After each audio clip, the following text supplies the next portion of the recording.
Halo Sumatera Utara, selamat sore pemirsa. Kembali Anda menyaksikan Sumatera Utara hari ini, edisi Jumat 19 April 2024. Bersama dengan saya Muhammad Budi SR. Dan saya Udran dari Linka. Sejumlah informasi menarik telah disiapkan oleh tim redaksi kami. Berikut berita selengkapnya.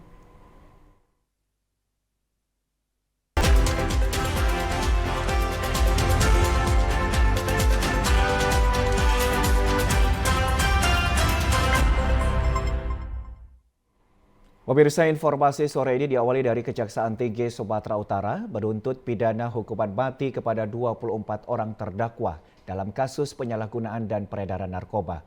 Kota Medan menjadi jumlah terbesar terdakwa yang dituntut hukuman mati. Kejaksaan Tinggi Sumatera Utara dengan wilayah hukumnya meliputi 28 kejaksaan negeri dan 9 cabang kejaksaan negeri telah menuntut mati sebanyak 24 pelaku pengedar narkoba. Tercatat dari bulan Januari hingga bulan April tahun 2024, Kejaksaan Tinggi Sumatera Utara telah menuntut hukuman mati kepada 24 orang terdakwa dalam kasus penyalahgunaan dan pengedar narkotika. Di tahun 2023 lalu, Kejaksaan Tinggi Sumatera Utara sudah menuntut hukuman mati sebanyak 93 orang terdakwa kasus narkoba. Tuntutan mati tersebut antara lain dilakukan Jaksa Penuntut Umum dari Kejaksaan Negeri Medan dengan 8 terdakwa. Sedangkan Kejaksaan Negeri Asahan menuntut mati 7 terdakwa dan Kejaksaan Negeri Tanjung Balai menuntut hukuman mati 4 terdakwa. Selain itu, Kejaksaan Negeri Langkat juga menuntut 1 terdakwa, Kejaksaan Negeri Belawan 1 terdakwa, Kejaksaan Negeri Binjai 1 terdakwa, Kejaksaan Negeri Langkat 1 terdakwa, serta Kejaksaan Negeri Deli Serdang 2 orang terdakwa.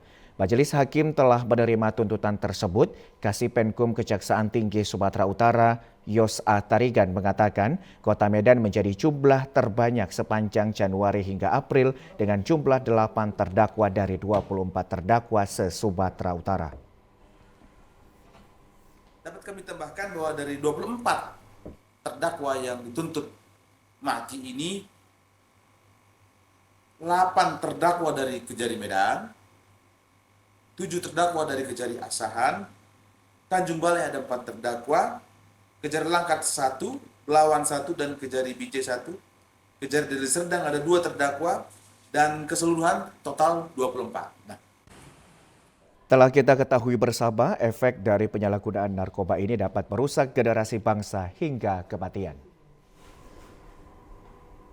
Satres Narkoba Polres Labuhan Batu mengamankan seorang tersangka residivis narkotika jenis ganja. Dari tangan tersangka, polisi menyita sebanyak 8 balpres dengan berat 7,5 kg daun ganja kering yang disimpan di rumah mertua. Adanya aduan masyarakat yang resah dengan maraknya peredaran narkotika jenis ganja. Tim dari Satres Narkoba Polres Labuhan Batu mengamankan seorang tersangka BH alias Hartono, 42 tahun, warga Gang Sado, Jalan WR Supratman, Kota Rantau Prapat. Residivis ini kembali diamankan petugas dengan barang bukti narkotika jenis ganja kering seberat 7,5 kg. Sementara Kanit 2 Satres Narkoba Polres Labuhan Batu, Ibtu Armanik menjelaskan, tim melakukan pengintaian dan mendapatkan tersangka melakukan transaksi ganja.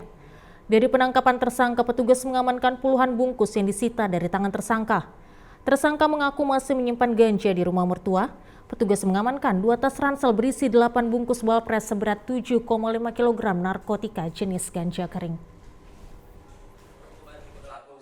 Nah, adapun tersangka ini inisial BH ini tidak bekerja sendirian. Dia bersama dengan seorang pelaku yang sudah kita identitasnya sudah kita kantongi dan sedang kita lakukan penyelidikan hingga kita akan mudah-mudahan kita berhasil melakukan mengamankan pelakunya.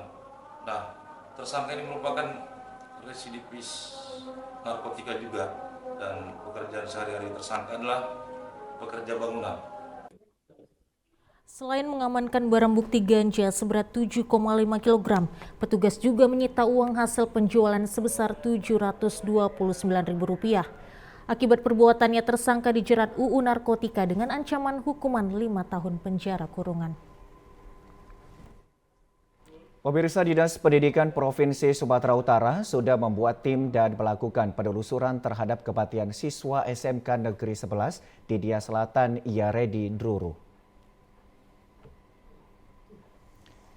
Untuk mengungkap kasus kematian Yaredi Ndruru, siswa kelas 11 SMK Negeri 1 Dia Selatan diduga tewas akibat dianiaya oleh oknum kepala sekolah. Dinas Pendidikan Provinsi Sumatera Utara membentuk tim untuk mencari fakta. Dinas Pendidikan Sumut melakukan pemeriksaan terhadap kepala sekolah dan meminta sejumlah keterangan terhadap rekan korban. Kepala Dinas Pendidikan Sumatera Utara Abdul Haris Lubis mengatakan pihaknya belum bisa memastikan korban tewas karena dianiaya. Sejumlah keterangan dari orang yang dekat dengan korban menyatakan bahwa kejadian itu tidak ada. Abdul juga mengungkapkan bahwa korban tidak masuk beberapa hari dalam kegiatan praktek kerja industri dan pada waktu yang bersamaan sedang berada di tempat lain. Meskipun demikian, pihaknya menyerahkan seluruh proses hukum kasus ini kepada pihak kepolisian di Dias. Jika terbukti melakukan penganiayaan, Disdik Sumut akan memberikan sanksi kepada kepala sekolah. Kejadian seperti yang disampaikan, diuraikan di dalam sebagai penganiayaan itu sebenarnya masih kita belum bisa memastikan sebenarnya terjadi. Ya, bahkan dari orang-orang yang dekat atau berhubungan dengan korban itu ada memberikan pernyataan bahwa kejadian itu tidak ada.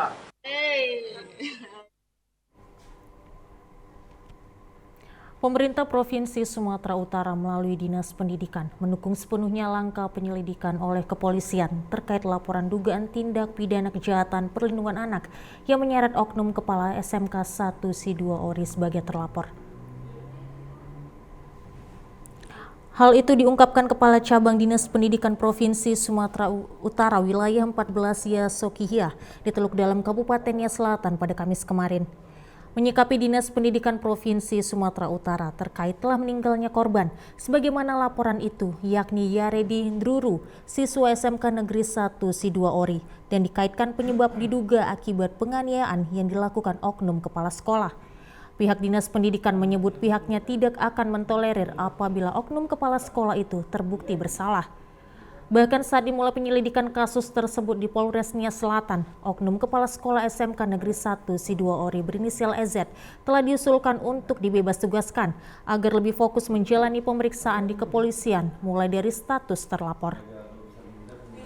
Ya, apabila sudah dimulai penyelidikan, ya, maka cabang Dinas Pendidikan Wilayah 14 akan mengajukan kepada Bapak Kepala Dinas Pendidikan Provinsi Sumatera Utara untuk yang bersangkutan dulu dibebaskan dalam jabatan sebagai kepala sekolah supaya yang bersangkutan bisa fokus dalam menghadapi masalah ini. Menyikapi masih adanya sikap kekerasan yang dialami sejumlah siswa di lingkungan sekolah daerah itu, pihak Cabang Dinas Pendidikan Provinsi Sumatera Utara Wilayah 14 yang terdiri atas seluruh sekolah menengah di Kabupaten Nias Selatan dan Kabupaten Nias Barat terus mengkampanyekan agar tenaga kependidikan serta guru-guru tidak melakukan perbuatan melawan hukum. Pihak sekolah juga diminta mendukung gerakan perlindungan terhadap anak agar terhindar dari bentuk kekerasan dan bully. Komplotan pencuri dengan becak barang atau yang kerap disebut sebagai becak hantu kembali beraksi dengan mencuri genset di kawasan Jalan Sutrisno, Kota Medan, namun gagal karena dipergoki oleh korban.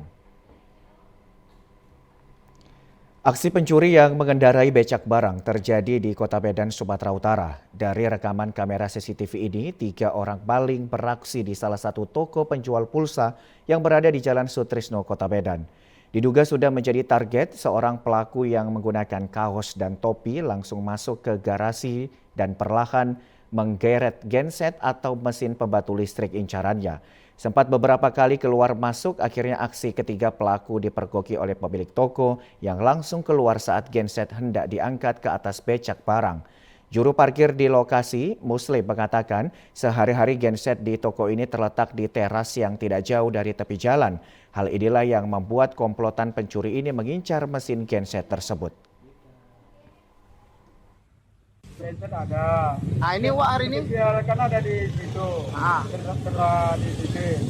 Nah, setelah saya masuk di sini udah nggak ada lagi, barangkali dipindahkan kan gitu. Nah, hari ini Wak masuk nggak ada nampak? Nggak nampak.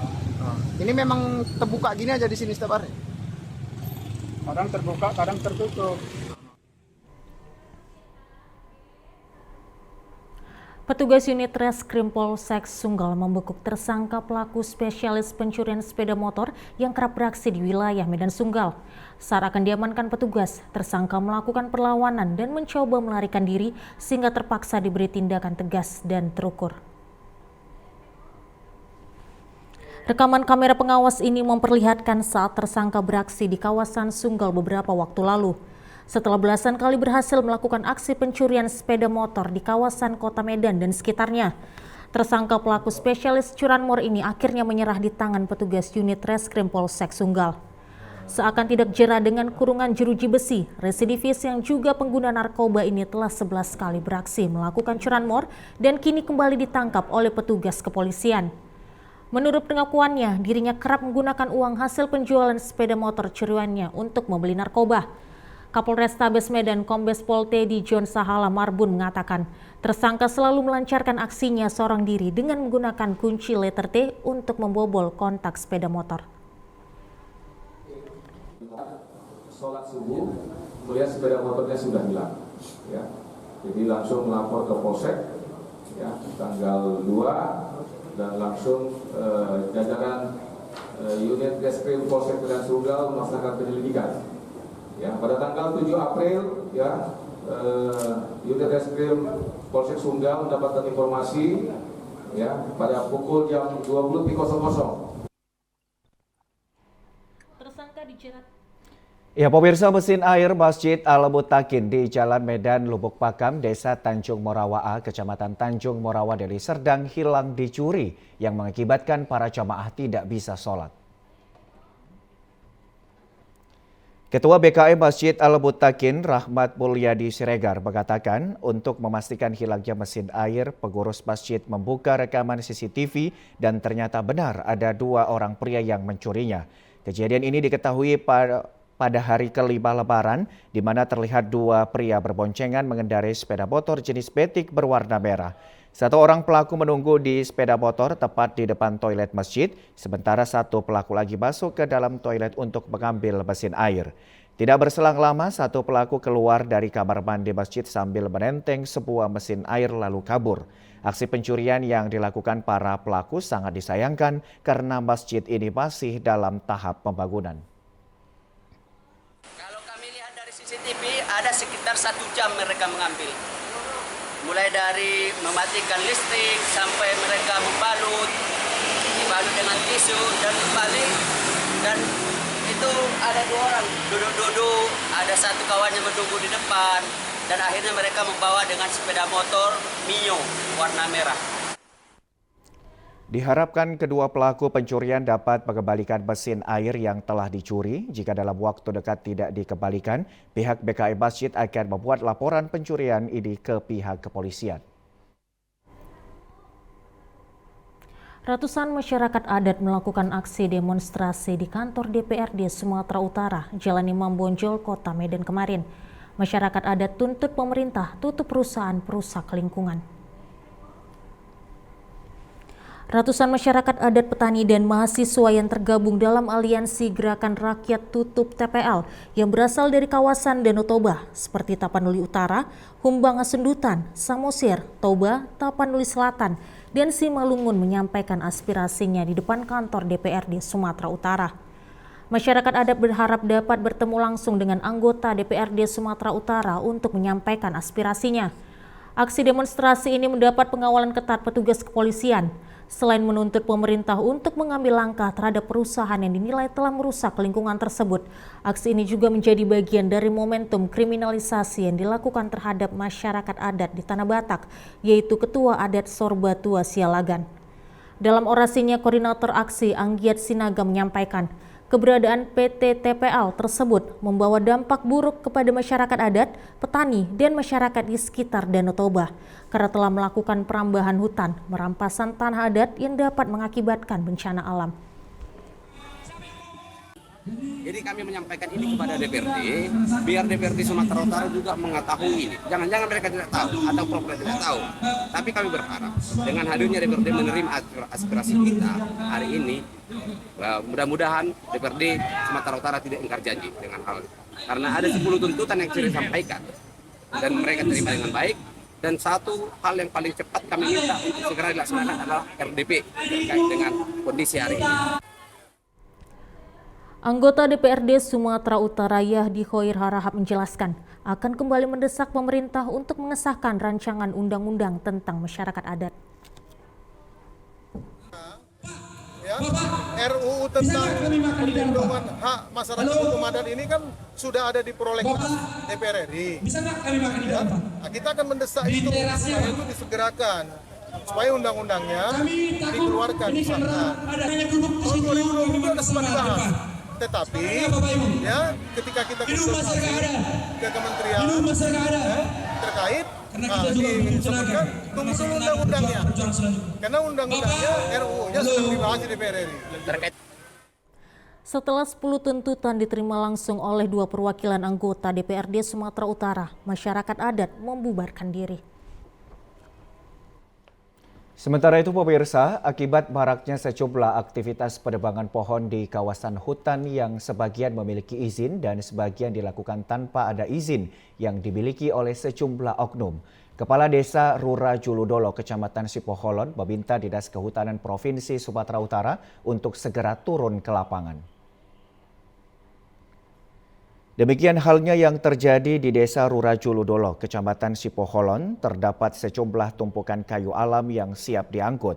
Menurut keterangan Kepala Desa Rura Juludolo, hingga saat ini pihaknya belum ada mengeluarkan surat keterangan kepemilikan tanah atas nama Guntur Simanungkalit, namun kegiatan penebangan sudah berlangsung dari bulan Januari hingga saat ini.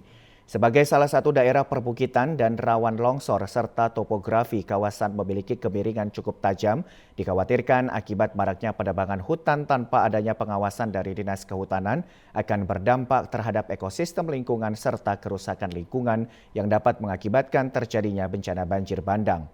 Selain itu, melihat kondisi jalan kabupaten serta jalan desa yang kian hari semakin rusak, pemerintah desa setempat menghimbau dinas terkait untuk melakukan penertiban tonase mobil truk pengangkut kayu yang melintas setiap harinya mulai dari Desa Rura Juludolo dan Desa Situmeang Habinsaran. Terkait adanya sejumlah aktivitas penebangan hutan seperti di Desa Rura Juludolo, Kecamatan Sipoholon, disebutkan oleh Kepala Desa setempat Kristopel Simanungkalit, mengatakan sebagian ada pengusaha yang memiliki izin, namun sebagian tidak ada memiliki izin dan belum ada pemberitahuan resmi kepada pemerintah desa setempat. Diharapkan dengan adanya izin Dinas Kehutanan bisa mengawasi, namun di luar dugaan banyak penyalahgunaan hingga Dinas Kehutanan Provinsi diharapkan harus segera melakukan evaluasi total terkait sejumlah perizinan kehutanan di Kabupaten Tapaduli Utara. Ini ada di Desa Rura Juludolo, penebangan liar, tidak mempunyai izin. Di mana kalau ada pengusaha kayu, kalau udah ada izinnya, dikasih ke pemerintah desa. Supaya itu pemerintah Kabupaten Tapanuli Utara, pemerintah yang terkait, itu satu kehutanan sama lingkungan hidup, supaya turun dulu ke lapangan, meninjau lapangan. PT PLN Nusantara Power Unit Pelaksana Pengendalian Pembangkitan UPDK Belawan menanam 1.000 pohon mangrove dan melakukan pemeliharaan hutan mangrove di wilayah unit kerja perusahaan. Hal ini dilakukan untuk melestarikan lingkungan pada Hari Bumi Sedunia yang jatuh pada 22 April mendatang. Sebanyak 1.000 bibit pohon mangrove atau bakau ditanam dan dilakukan pemeliharaan oleh PT PLN Nusantara Power Unit Pelaksana Pengendalian Pembangkitan atau UPDK Belawan secara bertahap yang dilingkup areal pantai perarian kantor PLN UPDK Belawan. Hal ini dilakukan untuk melestarikan lingkungan dalam memperingati Hari Bumi Sedunia yang jatuh pada 22 April mendatang. Gerakan ini dilakukan sebagai upaya meminimalisir abrasi pantai yang kondisinya cukup memprihatinkan di pesisir pantai kawasan kantor PLN UPDK Belawan. Selain menjaga lingkungan, langkah ini dapat memberikan manfaat bagi masyarakat sekitar dengan tumbuhnya mangrove membuat populasi ikan semakin banyak. Direncanakan akan dilakukan penanaman pohon pelindung seperti pohon kelapa juga akan digalakkan. Hal tersebut dilakukan karena lokasi ini cocok untuk PT PLN UPDK Belawan yang dikelilingi oleh perairan. Ada di sekitar area water impact di belakang unit, kemudian juga ada penanaman pohon-pohon pelindung juga. Sementara untuk pemeliharaannya kami juga memperhatikan bahwasanya penanaman pohon mangrove itu kan harus memang kita maintain ya, di mana yang kira-kira tidak berhasil kita gantikan dengan yang baru. Saat ini PLN Nusantara Power UPDK Belawan telah menerapkan penggunaan green energy yang penggunaan tenaga baterai untuk mengurangi pemakaian energi fosil yang merupakan komitmen PLN Nusantara Power UPDK Belawan untuk menjaga bumi. Ya pemirsa, informasi lainnya akan kami hadirkan sesaat lagi. Tetaplah bersama kami di Sumatera Utara hari ini.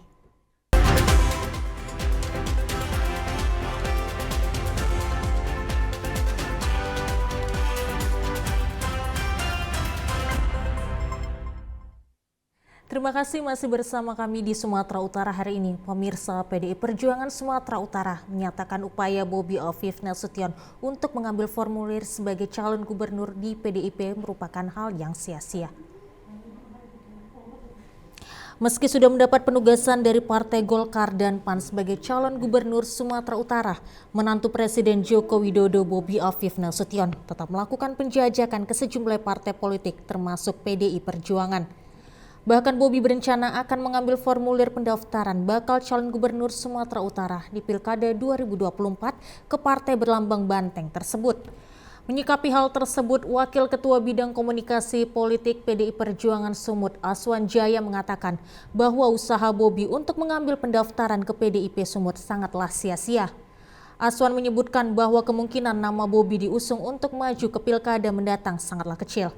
Mengingat nama menantu Presiden Jokowi ini sudah dipecat dari kader PDI Perjuangan Sumut. Sudahlah, menurut kami cari saja partai lain yang mau mengusung beliau. Itu saja. Tapi kami pastikan bahwa belum ada satu partai politik pun yang telah memutuskan siapa calon yang akan mereka usung dalam pilgub ke depan ini. Sementara itu pemirsa, Bobi Nasution merespon pernyataan PDI Perjuangan Sumatera Utara yang menyatakan upaya Bobi untuk mengambil formulir sebagai calon gubsu di PDIP merupakan hal yang sia-sia. Bobi mengatakan lebih sia-sia jika tidak mencoba. Meski sudah mendapat penugasan dari Partai Golkar dan PAN sebagai calon gubernur Sumatera Utara, menantu Presiden Joko Widodo, Bobi Nasution, tetap melakukan penjajakan ke sejumlah partai politik termasuk PDI Perjuangan. Meski namanya sudah di-backlist oleh partai berlambang banteng tersebut, Bobi mengaku tetap akan mengambil formulir dari partai yang mengusungnya pada Pilwalkot lalu. PDI Perjuangan Sumut sendiri juga sudah menyatakan meskipun Bobi mengambil formulir, dirinya hanya akan menyia-nyiakan waktunya karena sangat kecil peluang untuk diusung oleh PDI. Menanggapi pernyataan dari PDIP Sumut, Bobi meresponnya sambil tersenyum dan menyatakan hal yang sia-sia jika dirinya tidak mencoba. Kemarin tuh kata PDIP Pak, nah PDIP bilang tuh kan kemarin Bapak tuh bilang kalau insya Allah bakal tetap ambil lagi dari PDIP, tapi katanya sia-sia Pak, gimana tanggapan kita Pak? Ya sia-sia itu kalau tidak mencoba.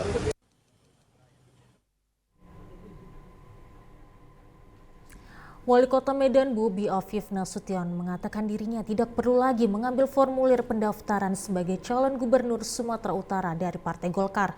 Hal itu dikarenakan Bobi sudah mendapatkan penugasan dari DPP Partai Golkar. Nama Wali Kota Medan Bobi Afif Nasution semakin santer terdengar yang diajukan maju sebagai calon gubernur Sumatera Utara dari Partai Berlambang Beringin pada Pilkada 2024 mendatang. Usai menghadiri pengarahan Cakada DPP Golkar di Jakarta beberapa waktu lalu, Bobi mengatakan dirinya tidak perlu mengambil formulir pendaftaran dikarenakan sudah mendapatkan penugasan dari Erlangga Hartarto. Namun Bobi belum menegaskan dirinya akan maju sebagai calon gubernur atau sebagai calon wali kota karena dari Partai Golkar, Bobi mendapat 2 penugasan sebagai calon gubernur dan calon wali kota. Diketahui ada 2 nama yang ditugaskan oleh DPP Partai Golkar. Nama Bobi yang notabene bukan merupakan kader dan nama mantan Wakil Gubernur Sumatera Utara Musa Rajeksyah yang juga Ketua DPD Partai Golkar Sumut. Meskipun sudah mendapat penugasan dari Partai Golkar dan PAN, Bobi juga saat ini tengah membangun komunikasi dengan partai politik lainnya seperti Partai Nasdem dan PKB. Infokan kemarin ya, bagi nama-nama yang sudah diberikan surat tugas itu diinfo tidak perlu mendaftar. Ya makanya kan saya bilang sampai dengan hari ini ya Golkar itu menyampaikan surat tugasnya 2 sebagai tugas sebagai wali kota Medan, calon wali kota Medan dan calon gubernur. Ya dua-duanya kita ikuti proses. Kalau pengen Pemirsa, kita beralih ke informasi dari Kabupaten Batubara. Jelang pemilihan umum kepala daerah Pilkada serentak tahun 2024, Komisi Pemilihan Umum KPU Batubara telah menetapkan syarat jumlah dukungan untuk pasangan calon bupati dan calon wakil bupati Batubara yang akan maju dari jalur perseorangan atau independen. Komisioner KPU Batubara, Burhan, mengatakan syarat jumlah dukungan untuk pasangan calon bupati dan calon wakil bupati Batubara jalur perseorangan pada Pilkada serentak tahun 2024 sebanyak 26.914 dukungan dan tersebar di 7 kecamatan dari 12 kecamatan yang ada di Batubara. Jumlah tersebut merupakan 8,5% dari jumlah daftar pemilih tetap di Batubara pada pemilu 2024. Sebagaimana diatur dalam Undang-Undang Nomor 10 Tahun 2016 tentang pemilihan gubernur dan wakil gubernur, bupati dan wakil bupati, serta pemilihan wali kota dan wakil wali kota, dukungan untuk pasangan calon bupati dan calon wakil bupati Batubara dari jalur perseorangan dibuktikan dengan fotokopi kartu tanda penduduk elektronik dan surat pernyataan dukungan yang nantinya akan dilakukan verifikasi oleh KPU. Berdasarkan Peraturan KPU Nomor 2 Tahun 2024 tentang tahapan pilkada, pasangan calon bupati dan calon wakil bupati dari jalur perseorangan dapat menyerahkan syarat dukungan mulai 5 Mei 2024 hingga 19 Agustus 2024. Sedangkan pendaftaran pasangan calon akan dibuka pada 27 hingga 29 Agustus 2024. Untuk penerimaan pemenuhan persyaratan pencalonan perseorangan ini itu berdasarkan PKPU nomor 2 tahun 2024 terkait jadwal dan tahapan pemilihan kepala daerah itu akan dimulai pada 5 Mei mendatang. Ratusan guru honorer yang tidak lulus seleksi pegawai pemerintah dengan perjanjian kontrak kerja pada tahun 2023 lalu kemarin siang kembali mendatangi kantor Bupati Langkat. Setelah berulang kali melakukan aksi demo, akhirnya pejabat Bupati Langkat Faisal Hasrimi berkenan untuk bertemu langsung dengan 210 orang guru honorer yang tidak lulus dalam seleksi P3K yang digelar oleh pemerintahan Kabupaten Langkat tahun 2023 kemarin. Sebanyak 210 orang guru honorer ini menilai seleksi penerimaan pegawai pemerintah dengan perjanjian kontrak kerja di Kabupaten Langkat telah terjadi kecurangan dan syarat dengan kepentingan. Tidak hanya itu, buntut panjang dari curangnya seleksi penerimaan P3K tersebut juga sudah ditandatangani oleh aparat kepolisian daerah Sumatera Utara dan telah menetapkan 2 orang sebagai tersangka, yakni kepala sekolah. Menindaklanjuti hal tersebut, Faisal Hasrimi selaku pejabat Bupati Langkat mengambil sikap dengan menggali informasi, mengatakan pemerintahan Kabupaten Langkat sudah berkoordinasi dengan Badan Kepegawaian Nasional dan telah mengambil langkah untuk menunda surat keputusan para guru yang dinyatakan lulus seleksi P3K tahun 2023 kemarin. Posisi hari ini itu sudah ada petunjuk awal kepada kami untuk menunda dulu ya hasil P3K yang melalui SKPT untuk penundaan dulu.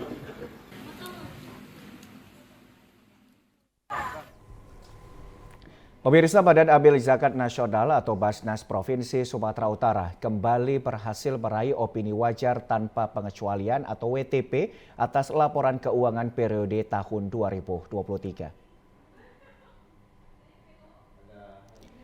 Opini WTP dalam audit laporan keuangan Basnas Sumut oleh Kantor Akuntan Publik telah diraih Basnas Sumut pada tahun 2022 dan pada tahun 2023 ini. Opini WTP merupakan yang tertinggi dalam audit laporan keuangan dari auditor independen. Penyerahan hasil audit laporan keuangan Basnas secara simbolik dilakukan oleh KAP Dr. Andus Samsul Bahri dan rekan kepada Ketua Basnas Sumut Profesor Dr. Muhammad Hatta di kantor Basnas Sumut Jalan Rumah Sakit Haji Medan Estate beberapa waktu lalu. Turut hadir dalam penyerahan audit laporan keuangan tersebut Waka 2 Basnas Sumut Dr. Sultoni Trikusuma, Waka 3 Basnas Sumut Armansyah, dan Waka 4 Basnas Sumut Haji Azrai Harahap. Ketua Basnas Sumut Profesor Muhammad Hatta menyampaikan rasa syukur bahwa Basnas Sumut kembali mampu meraih predikat yang sama seperti yang telah didapatkan pada tahun sebelumnya, yakni laporan keuangan dengan opini WTP. Selain itu juga Basnas Sumut pada bulan Februari yang lalu memperoleh 2 award, penghargaan terbaik kategori Basnas Provinsi dengan pelaporan terbaik dan Kepala Daerah Pendukung Pengelolaan Zakat terbaik kepada PJ Gubernur Sumatera Utara. Dan hal ini menjadi bukti bahwa pengelolaan dana zakat, infak, dan sodakah yang dilakukan Basnas Sumut telah sesuai dengan aturan dan regulasi penilaian standar keuangan. Jadi Pak, upaya yang dilakukan Basnas Sumut dalam wajar tanpa pengecualian itu seperti apa Pak? Yang kami lakukan adalah melakukan pengelolaan zakat infak sedekah sesuai dengan manajemen yang terbaik. Jadi selama ini kita mulai dari perencanaan yang terbaik, kemudian melakukan pengumpulan, pendistribusian, dan kepada bangsa dan negara.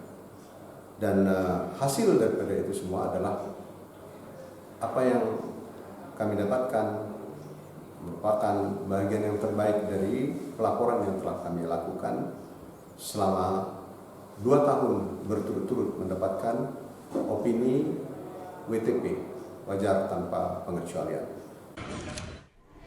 Sebagai informasi yang penting bagi Muzaki, Mustahik juga stakeholder lainnya bahwa Basnas Sumut berkomitmen selalu menjalankan prinsip kehati-hatian dan disiplin mengikuti aturan dalam pengelolaan ZIS, yakni dengan mengamalkan 3 amalan, yaitu aman syar'i, aman regulasi, dan aman NKRI. Hal ini menjadi motivasi bagi Basnas Sumut untuk terus menjaga akuntabilitas dan transparansi keuangan kepada masyarakat, utamanya dalam memberikan pelayanan yang terbaik bagi Muzaki maupun Mustahik dan memperkuat peran Basnas dalam mensejahterakan umat dan mengentaskan kemiskinan. Sejumlah penumpang kapal motor kelut dari Terminal Penumpang Bandar Deli Medan tujuan Batam, Kepulauan Riau tidak bisa naik ke atas kapal karena terlambat. Bahkan ada penumpang yang sudah naik ke atas kapal namun panik karena barang bawaannya tertinggal di dermaga. Sejumlah penumpang kapal motor kelut terlihat sedih dan kecewa di ruang registrasi tiket Terminal Penumpang Bandar Deli, Pelabuhan Belawan, Kota Medan. Pasalnya ke-8 orang penumpang yang berasal dari Kota Medan hingga Samosir ini tiba di terminal pukul 5:30 sore. Sementara kapal berangkat setengah jam sebelumnya dengan tujuan Batam, Kepulauan Riau. Tidak sampai di situ, seorang penumpang kapal lainnya yang telah naik ke atas kapal terlihat panik. Disebabkan 2 buah koper dan 1 kardus berisi oleh-oleh tertinggal di dermaga. Porter yang mengangkut barang bawaan penumpang mengatakan sebelumnya penumpang tersebut lalai karena tidak kunjung tiba saat porter telah masuk ke atas kapal sesuai dengan seat yang ditunjukkan hingga kapal akan berangkat. Sampai tertinggal gini kayak gimana tadi ceritanya? Ini diseptikan di tempat yang berwajib juga lah Bang. Sampai ketinggalan gini barangnya tadi si apa? Penumpang itu lalai dia. Penumpang kelalaian dia. Lalainya? Ya, lalainya? salah porternya. Lalainya terlambat dia naik. Kita dari tadi udah di atas kapal kita nunggu dia. Oh gitu. Itu Kepala Cabang PT Pelni Medan, Biwa Abilaksana mengatakan, barang penumpang yang tertinggal nantinya akan dibantu disimpankan oleh pihak Pelni maupun Pelindo yang berkoordinasi dengan mandor porter. Jadi untuk barang yang tertinggal, setiap portir yang bekerja di Pelabuhan Belawan itu sudah terdaftar namanya di Pelindo. Jadi untuk penumpang yang misalnya ada barangnya tertinggal atau segala macam, bisa hubungin kami dari pihak PT Pelni atau dari pihak Pelindo. Nanti kita akan sampaikan ke mandor portir yang ada di pelabuhan. Nah, jadi bisa diambil lagi juga itu barangnya kalau misalnya memang barang itu tertinggal di Pelabuhan Belawan. Sementara itu pemirsa, sebanyak 3.741 pemudik yang merayakan Idul Fitri 1445 Hijriah di sejumlah kabupaten kota di Sumatera Utara memadati terminal penumpang Bandar Deli Medan. Suasana terminal penumpang Bandar Deli Medan dipadati oleh ribuan pemudik yang kembali ke kawasan Batam, Kepulauan Riau. Sebanyak 3.741 penumpang menggunakan jasa transportasi laut didominasi oleh masyarakat yang akan kembali bekerja di kawasan Batam usai merayakan Idul Fitri 1445 Hijriah dan libur Lebaran. Sebelumnya tercatat sebanyak 2.000 lebih penumpang asal Batam tiba di terminal penumpang Bandar Deli Medan pada pukul 14.00 WIB. Direktur Armada dan Komisaris Independen PT Pelni, Robert Sinaga mengatakan PT Pelni memberikan program mudik gratis di sejumlah wilayah di tanah air. Di Pelabuhan Belawan, 819 pemudik diberikan tiket gratis untuk pulang ke kampung halaman. Turun 2.900, nanti yang naik 3.700, seperti itu. Ini puncak atau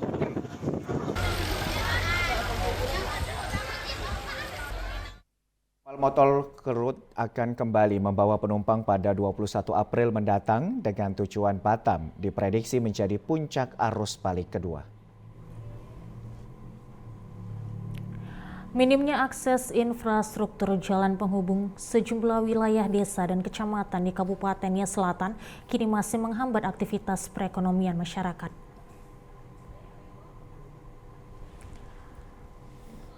Salah satu ruas jalan sepanjang 10 km lebih yang menghubungkan perkampungan Basifahiwo, Kecamatan Somambawa menuju desa Sivitu Banua, arah Kecamatan Sidua Ori dan Kecamatan Gomo. Meskipun di masa rehabilitasi dan rekonstruksi Nias, sebagian telah dilakukan pemasangan batu besar dan raban beton, namun belum menyeluruh. Sebanyak 2.000 lebih penduduk daerah dan 60% diantaranya harus melintasi ruas jalan ini setiap harinya saat menjalankan aktivitas. Ketiadaan pemasangan batu sebagai lapis penetrasi bawah jalan ini kerap licin, apalagi pada musim penghujan, bahkan tidak sedikit memakan korban kecelakaan. Warga setempat mengeluhkan kondisi ini dapat menjadi fokus perhatian pemerintah Kabupaten Nia Selatan dan pemerintah pusat, terutama dalam rangka mengentaskan kemiskinan ekstrim pada pedalaman Pulau Nias, di mana salah satunya adalah pembangunan infrastruktur. Inilah kondisi jalan kami di Desa Sivitu Banua, hanya selapak. Dan jalan inilah satu-satunya jalan kami ketika kami pergi ke sekolah, ke pasar, dan karena kondisi jalan seperti ini, keadaan ekonomi kami tidak berjalan dengan lancar. Kita beralih ke informasi lainnya, pemirsa. Dinas PUPR bersama mahasiswa bergotong royong membersihkan sampah dan parit untuk pencegahan serangan demam berdarah Dengue serta banjir luapan drainase. Dengan alat seadanya, Dinas Pekerjaan Umum Penata Ruang bersama Badan Eksekutif Mahasiswa Kabupaten Mandailing Natal bersihkan sampah dan drainase di Desa Darussalam, Kecamatan Panyabungan. Gotong royong membersihkan sampah dan lumpur di drainase ini bertujuan untuk mencegah munculnya wabah nyamuk DBD dan mengantisipasi terjadinya banjir luapan yang kerap terjadi di wilayah tersebut setiap hujan. Kepala Dinas PUPR Mandailing Natal, Elvi Yanti, mengatakan pembersihan sampah dan normalisasi parit ini untuk menjaga kebersihan lingkungan sehingga jauh dari serangan wabah DBD serta banjir. Diharapkan kepada masyarakat peduli ikut serta membersihkan lingkungan dan rumah serta memastikan tidak ada jentik-jentik nyamuk yang membawa penyakit dan menerapkan pola hidup sehat. Kegiatan ini akan berkelanjutan di beberapa daerah yang rentan dengan wabah penyakit DBD. Pembersihan saluran Desa Darussalam yang mana seringkali ini banjir, tersembat. Ini kerjasama dengan Badan Eksekutif Mahasiswa dan Mandailing Natal bersama Dinas PUPR. Mudah-mudahan ini bisa membantu untuk supaya tidak banjir-banjir terus. Tetapi apapun itu kalau kami sarannya supaya tetap masyarakat ini tidak buang sampah lagi di sungai. Kecelakaan beruntun yang melibatkan 5 kendaraan terjadi di Jalan Sumblok Songo yang mengakibatkan sopir truk terjepit di dalam kabin pada Kamis malam. Beginilah kondisi truk usai mengalami kecelakaan. Warga yang berada di sekitar tempat kejadian berusaha membantu sopir yang terjepit di dalam kabin. Kejadian bermula di saat satu unit truk bernomor polisi BK9399BM melaju dari arah Pekanbaru menuju Medan.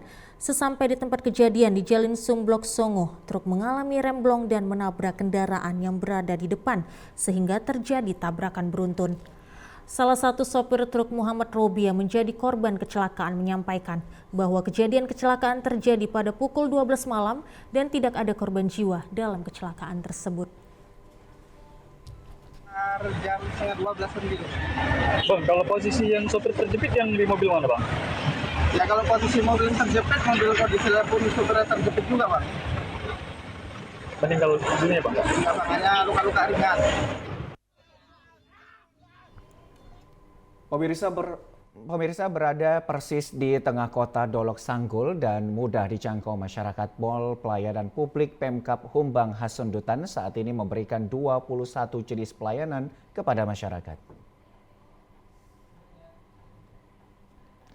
Keberadaan Mall Pelayanan Publik di Kota Dolok Sanggul sebagai wadah tempat sentra pelayanan terpadu terkait tentang perizinan, pelayanan, perpanjangan, serta informasi seperti yang disajikan dalam pelayanan dari setiap instansi di Kabupaten Humbang Hasundutan.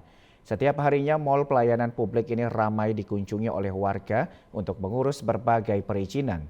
Selain berfungsi untuk memudahkan akses masyarakat dalam mendapat berbagai jenis pelayanan, serta meningkatkan kepercayaan masyarakat kepada penyelenggara pelayanan publik.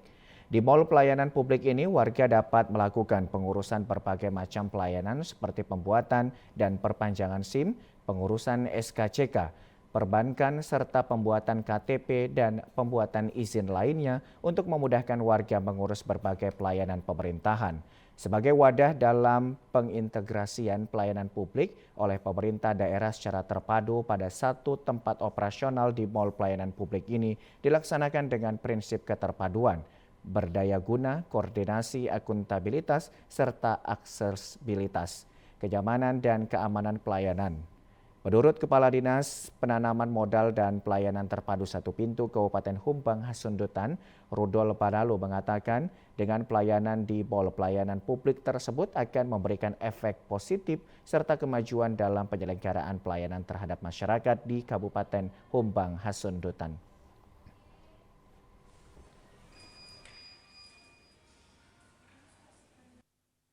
Masjid Kota Medan.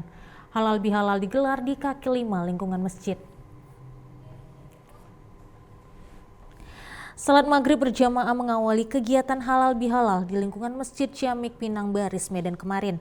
Usai salat maghrib berjamaah, pemuda milenial menyediakan sejumlah makanan, minuman, dan pakaian untuk masyarakat yang membutuhkan. Sedekah ini sengaja digelar di kaki 5 lingkungan masjid sebagai momentum halal bihalal antara masyarakat yang beraktivitas di lingkungan masjid. Momen langka ini berlangsung dengan fasilitas seadanya. Masyarakat yang terdiri dari jamaah salat maghrib, abang tukang becak, ojek online, mulai memadati lokasi untuk saling tegur sapa dan mengambil makanan, minuman, dan pakaian layak pakai.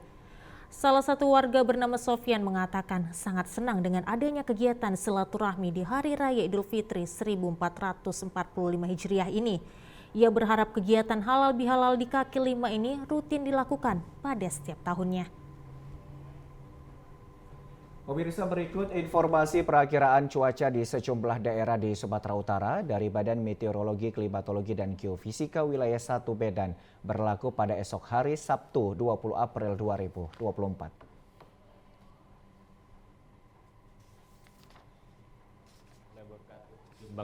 Jumpa kembali bersama saya Budi Prasetyo, perakirawan Balai Besar Meteorologi, Klimatologi, dan Geofisika Wilayah 1 Medan yang akan menyampaikan informasi perakiraan cuaca dan titik hotspot Provinsi Sumatera Utara, Sabtu 20 April 2024. Pagi hari, wilayah Sumatera Utara berpotensi hujan dengan intensitas ringan di wilayah Langkat, Deli Serdang, Medan, Serdang Bedagai, Batubara, Asahan, dan sekitarnya.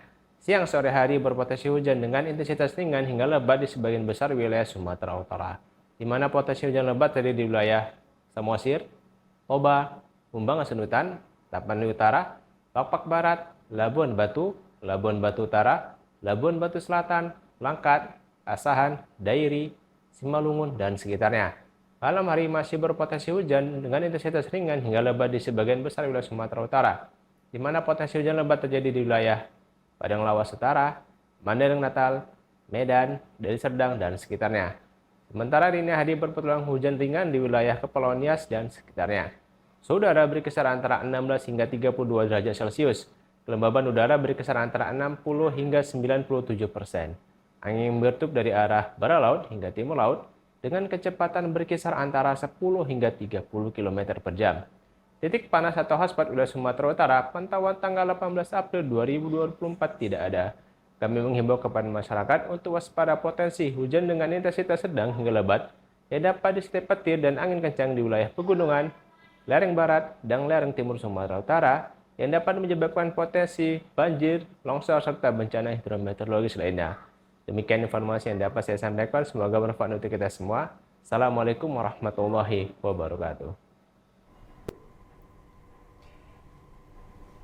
Ya pemirsa, informasi tadi menutup perjumpaan kita pada program Sumatera Utara hari ini. Saya Muhammad Budi SR. Dan saya Audran dari Olinka mengucapkan terima kasih atas perhatian Anda. Selamat sore dan sampai jumpa.